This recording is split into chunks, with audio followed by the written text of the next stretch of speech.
Kalabaw at kariton ang munting pangarap ng mga katutubong Aita.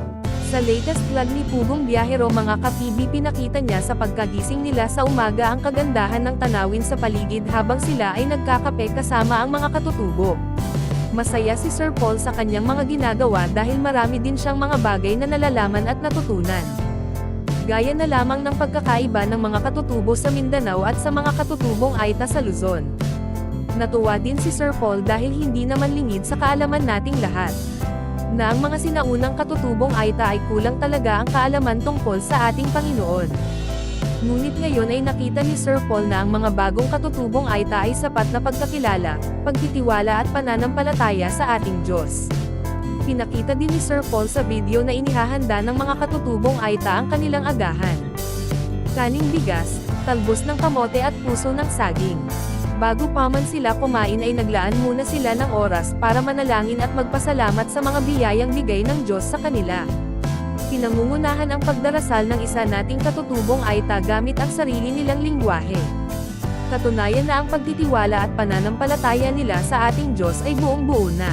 Ng mga katutubong Aita ang saya dahil kitang-kita nila na nasarapan at masaya din sila Sir Paul habang kumakain, nagugustuhan din nila at hindi sila namimili.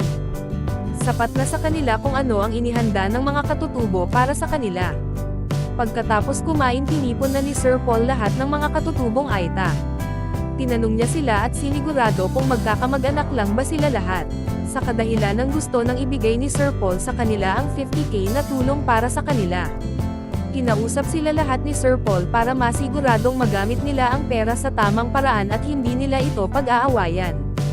Tinanong ni Sir Paul ang karamihan kung sino ang gusto nilang tumanggap ng perang ibabahagi nila.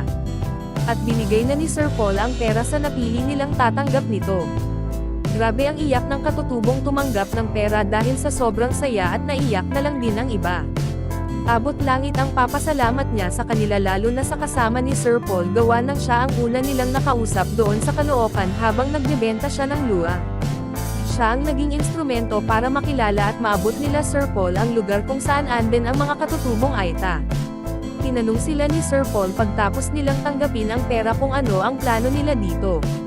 Sinagot naman nila si Sir Paul mga ka-PB na gagamitin nila itong pampuhunan, pwedeng pambili ng mga gulay at prutas para may benta at ang iba ay gagamitin nilang pambili ng mga panla para makapagtanim, makapagani at makapagbenta. Sinabi din nila kay Sir Paul na isa sa mga pangarap nila na magkaroon ng kalabaw at kariton. Sinagot sila ni Sir Paul kung para saan ang kalabaw at kariton na gusto nila.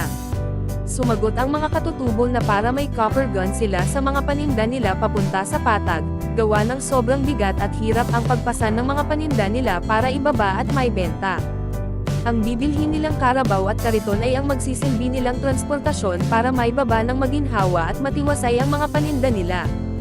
Naantig ang puso ni Sir Paul sa munting pangarap ng mga katutubo kung kaya't hinikayat niya ang kanyang mga viewers and supporters para i-share at i-like ang naturang video. Ipinangako ni Sir Paul sa kanila na ang mga katutubong Aita mga ka-PB ang magiging benepisyaryo sa naturang video. Lahat ng kikitain sa video ay gagamitin niyang pambili ng pangarap nilang kalabaw at kariton.